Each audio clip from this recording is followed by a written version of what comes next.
Standing committee में उस वक्त दिलचस्प सूरत हाल पैदा हुई जब जरताज गुल ने तमाम जो सेक्रेटरी जो उठ के जा रहे थे उनको बिठाया और जो MNAs जा रहे थे उनको बिठाया जो मेम्बरान हैं, और उन्होंने कहा कि जी मेरा एक सवालनामा है वजारत दाखिला के लिए, और ये 7 पॉइंट की 8 पॉइंट नुकाती जो है ये सवालनामा लेके आई हैं। हमें भी पता चला कि 4 FIR भी हुई हैं, मोटरसाइकिल भी 1 to 5 की तरह लेके गई हैं, और कम्बल शम्बल का भी पर्चा है। क्या कितने मुकदमात हैं आप खुद इससे अंदाजा लगाया कि ये हुकूमत अपने आप के ऊपर खुद लोगों का मजाक उड़वा रही है, लोग इनका मजाक उड़ाते हैं।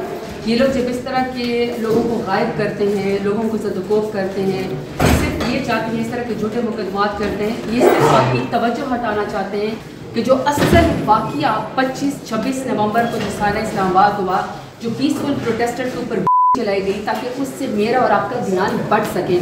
इसलिए किसी के ऊपर पुलिस वैन से कंबल चोरी करना, किसी के ऊपर बिस्तरे चोरी करना और किसी के ऊपर 1 to 5 मोटरसाइकिल चोरी करना ताकि आपका और हमारा ध्यान उधर चला जाए। लेकिन आप पे कितने मुकदमात हुए? अब 4 हुए, लेकिन ओरिजिनली मेरे ऊपर 57 मुकदमात हुए। जो अभी जो हुए उसमें क्या क्या एलिगेशंस हैं? जी यही जो मैंने आपको बताया कि जी पुलिस वैन से और जो सवालनामा जो आपने बताया है अंदर कमेटी में, वो कौन कौन से वाले हैं? आपने उसमें गोली किसने जलाई दी और क्या क्या मामला?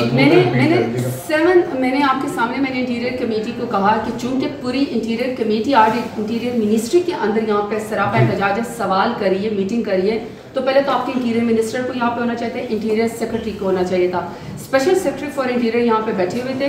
मैंने जो चेयरपर्सन साहब ने मैंने उनके तवज्जो से इन राइटिंग मुझसे सवाल किया और मैंने फोरम के ऊपर फ्लोर के ऊपर उठाया। मैंने पहला सवाल इनसे ये किया कि आपने 26 तारीख को किसकी परमिशन के तहत पीसफुल प्रोटेस्ट के ऊपर आपने चलाई? मेरा पहला सवाल है। दूसरा ये कि कितने लोग गायब हैं, कितने लोग शहीद हुए हैं, और पिम्स का रिकॉर्ड किसने आपको गायब करने की इजाज़त दे दी? जब मतीउल्लाह जान जैसे या आप जैसे बहुत सारे लोग जब in the line of duty अपनी ड्यूटी कर रहे थे, तो आपने उनके सवालों के जवाब देने के बजाय जब वो अपनी ड्यूटी कर रहे थे आपने उन्हीं के ऊपर चर्स और हेरोइन जैसे घटिया किस्म के मुकदमा जो है वो आपने डाल दिए। जब आप इस तरह के गलत मुकदमे किसी के ऊपर डालते हैं तो आपने उन अफसरान का क्या किसी का नाम आपने डाला है जो झूठे मुकदमा लोगों के ऊपर डालते हैं? तीसरा मैंने उनसे सवाल किया कि जिस तरह पाकिस्तान के अंदर इस वक्त MLN सुबह को तकसीम करने की कोशिश कर रही है और एक सुबायत का कार्ड खेल रही है, ये बहुत ख़तरनाक है। हमें डेटा दिया जाए कि आपने इस्लामाबाद के अंदर रेडी वालों को या लोगों के घरों के अंदर जो पश्तून मजदूरी करते हैं आपने उन लोगों को क्यों उठाया? डेटा हमें प्रोवाइड किया जाता है। आप सारे फैक्ट्स एंड फिगर जो है आप फोर्ज न करें, आप हकायक को न छुपाएं, सवाल आपसे होते रहेंगे। ये जो सवालनामा था और सोशल मीडिया के वर्कर्स को उठाया, उनके घरों के ऊपर ये जो सवालनामा था इसके बाद तारिक फजल चौधरी ने एक आपसे वो किया कि जी हम तो यहाँ पर KPK वाले जो हैं जो यहाँ पर आके पुलिस में भर्ती होते हैं, टीचिंग में भी जाते हैं, लेकिन हमारा कोई बंदा आप लोग वहाँ पे भर्ती नहीं करते। उन्होंने कहा कि सूबे का जो है कार्ड ना करें, उस पर आप क्या?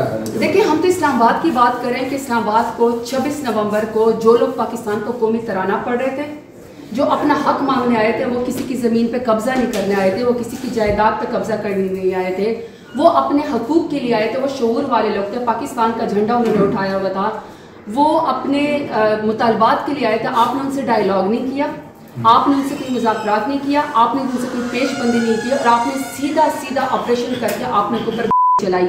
तो मैंने तारिक फजल चौधरी साहब से या इवन चेयरपर्सन साहब ने खुद कहा कि हमारे अपनों के हल्कों के लोग भी इस वक्त गायब हैं। आप खुद मुझे अंदाजा बताएं। फिर इन्हीं के जो शायद फकाना बासी साहब जो एक्स प्राइम मिनिस्टर है PMLN के, वो खुद कह रहे थे, आपने उनको रिकॉर्ड पे देखा कि उनके हल्के के भी लोग शहीद हुए हैं। तो लोग शहीद हुए हैं, बजाय इसके कि आप सुबायत का कार्ड खेल हम ये करें, लोगों को पिनलाइज मत करें, लोगों को गायब मत करें, गायब मत करें। आपने तारीख का सबसे सियाह कारनामा कर दिया है, अब आप हकायक लोगों से शेयर करें। आपने जो सवालनामा दिया है, अगर इसका आपको जवाब नहीं मिलता तो क्या आप इधर एहतजाज करेंगे कमेटी में? क्या आपका अगला क्या लाएगा? नहीं देखिए, सवालनामा तो आपने दे दिया। देखिए वो जो चेयरपर्सन साहब है फोरम साहब, उन्होंने इनको टाइम दिया कि आप नेक्स्ट इंटीरियर कमेटी में इन सारे सवालों के जवाब दें, क्योंकि फैक्ट्स एंड फिगर्स ही जुटला सकते हैं ना। आपसे कोई सवाल करता है, आप सवाल करने वालों को ना मारे ना, डू नॉट नहीं।